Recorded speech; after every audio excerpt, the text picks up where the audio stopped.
Assalamualaikum warahmatullahi wabarakatuh. Perkenalkan, saya Ranita Nia, saya dari kelas 1D dengan NIM 21062110011 dari program studi Pendidikan Bahasa dan Sastra Indonesia, Fakultas Ilmu Pendidikan Universitas Trunojoyo, Madura. Pada kesempatan kali ini, saya akan memaparkan hasil resumen saya dari kuliah umum yang disampaikan oleh Bapak Dr. Haji Ahmad Darsuki Babussalam SHMH dan dimentori oleh Bapak Ahmad Sahlan, yakni terkait dengan konsep wawasan Nusantara. Wawasan Nusantara merupakan wawasan yang dapat disingkat sebagai Wasantara. Wawasan Nusantara bermula dari wawasan kewilayahan yang dicetuskan dengan Deklarasi Juanda pada tanggal 13 Desember 1957. Keluarnya Deklarasi Juanda 1957 membuat wilayah laut bukan lagi sebagai pemisah pulau laut melainkan sebagai penghubung pulau-pulau Indonesia. Wawasan Nusantara dapat kita bedakan dalam dua artian, yakni secara etimologi dan terminologis. Secara etimologi, Nusantara berasal dari dua kata, yakni Nusantara dan wawasan. Wawasan dari kata wawas berasal dari bahasa Jawa yang artinya pandang.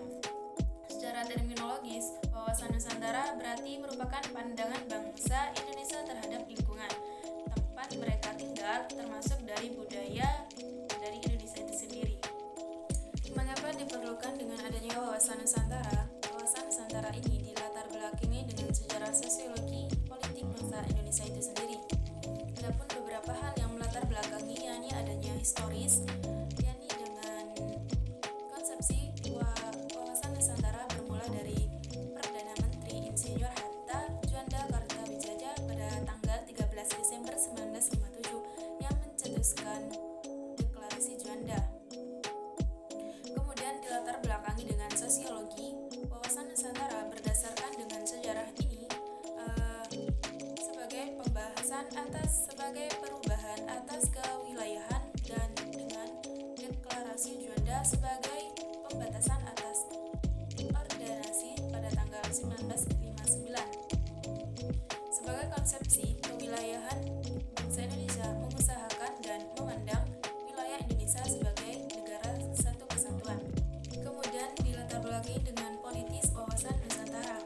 Di dalam ini cita-cita Indonesia sudah tertuang dalam Undang-Undang 1945 dalam alinea kedua tentang cita-cita Indonesia, yaitu sebagai negara yang bersatu, berdaulat, adil, dan makmur.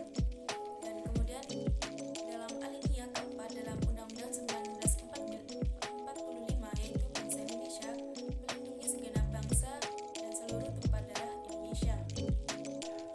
Adapun esensi dari wawasan Nusantara sendiri merupakan keutuhan wilayah dan persatuan bangsa, dan di dalamnya meliputi satu kesatuan, yaitu politik, sosial, budaya, dan pertahanan keamanan. Dan wawasan Nusantara sendiri merupakan perwujudan dari sila-sila ketiga yang berbunyi tentang persatuan Indonesia. Jadi sudah sepantasnya kita bisa mengimplementasikan wawasan kebangsaan Indonesia dalam kehidupan kita maupun dalam kehidupan bermasyarakat dan individu. Seperti contoh video ini yang menerapkan implementasi di keluarga dan di masyarakat.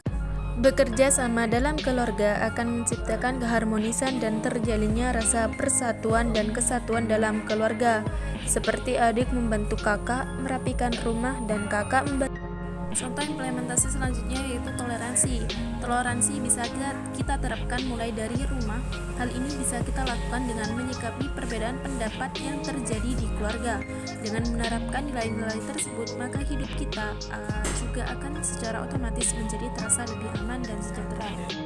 Kemudian contoh implementasi dalam lingkungan masyarakat yaitu ada ronda, kerja bakti, dan gotong royong. Jika kita sudah mampu mengimplementasikan nilai-nilai wawasan Nusantara dengan baik dalam masyarakat, maka kita sendiri yang akan merasakan kedamaian tersebut, dan kita juga akan merasakan persatuan dan kesatuan dalam masyarakat. Sekian simpulan resumen saya, kurang lebihnya saya mohon maaf. 日の光が少しずつ空気を